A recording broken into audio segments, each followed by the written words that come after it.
क्या आप जानते हैं कि हमारी धरती 4.5 अरब साल पहले कैसी दिखती थी? ये वो नीला हरा ग्रह नहीं था जिसे हम आज जानते हैं। तब ये सिर्फ एक मोल्टेन लावा बॉल थी, चारों ओर आग और गिरते हुए मीटियर्स।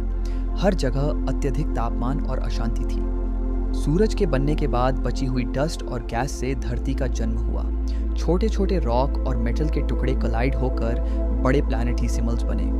ग्रेविटी ने इन्हें एक साथ खींचकर एक पूरा प्लैनेट बनाया। शुरुआत में धरती मोल्टेन लावा और लगातार एस्ट्रॉयड इम्पैक्ट से भरी हुई थी। ओशंस या जमीन जैसी कोई चीज मौजूद नहीं थी। इसी समय एक और महत्वपूर्ण घटना हुई।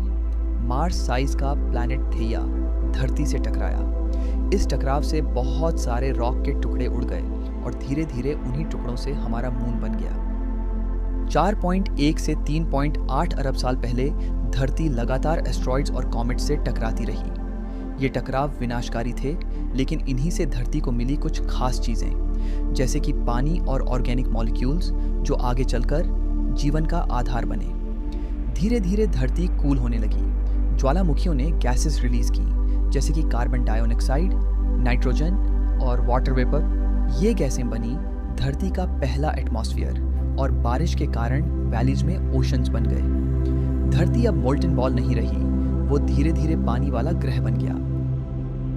लगभग 3.5 अरब साल पहले इन प्राचीन महासागरों में पहली लाइफ फॉर्म्स आईं। छोटे माइक्रो ऑर्गेनिजम्स जैसे साइनोबैक्टीरिया सूर्य की रोशनी से एनर्जी लेने लगे और फोटोसिंथेसिस करने लगे। ऑक्सीजन धीरे धीरे बढ़ने लगी और वातावरण बदलने लगा। 2.4 अरब साल बाद ऑक्सीजन की मात्रा इतनी बढ़ी कि ओजोन लेयर बनी। ये लेयर हानिकारक यूवी रेज से धरती को बचाती है। लेकिन धरती की कहानी यहाँ खत्म नहीं हुई। लगभग 700 मिलियन साल पहले धरती एक एक्सट्रीम आइस एज से गुजरी, जिसे वैज्ञानिक स्नोबॉल अर्थ कहते हैं। पूरी धरती बर्फ से ढक गई, महासागर और जमीन सब जम गए। ये फ्रीजिंग अचानक नहीं हुआ। कम सूर्य की रोशनी, कम ग्रीन हाउस गैसेज और आइस का सनलाइट रिफ्लेक्ट करना मिलकर धरती को लगभग पूरी तरह जमी हुई बना दिया। लेकिन ज्वालामुखी लगातार कार्बन डाइऑक्साइड रिलीज कर रहे थे।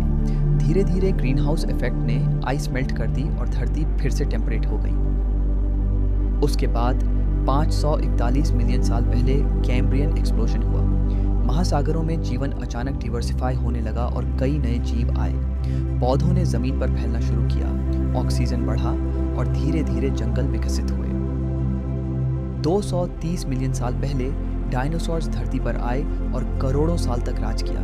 65 मिलियन साल पहले एक बड़ा एस्ट्रॉयड इम्पैक्ट आया जिसने डायनासोर्स को खत्म कर दिया। उसके बाद मैमल्स इवॉल्व हुए और धीरे धीरे जीवन ने मनुष्यों तक का सफर तय किया।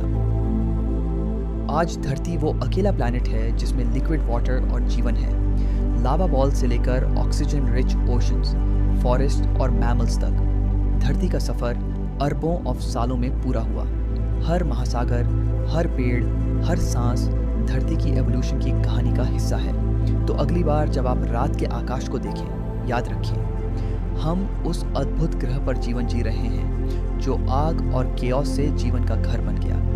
धरती की कहानी हमें बताती है कि हमारा ग्रह कितना विशेष है और हमें इसे सुरक्षित रखना चाहिए।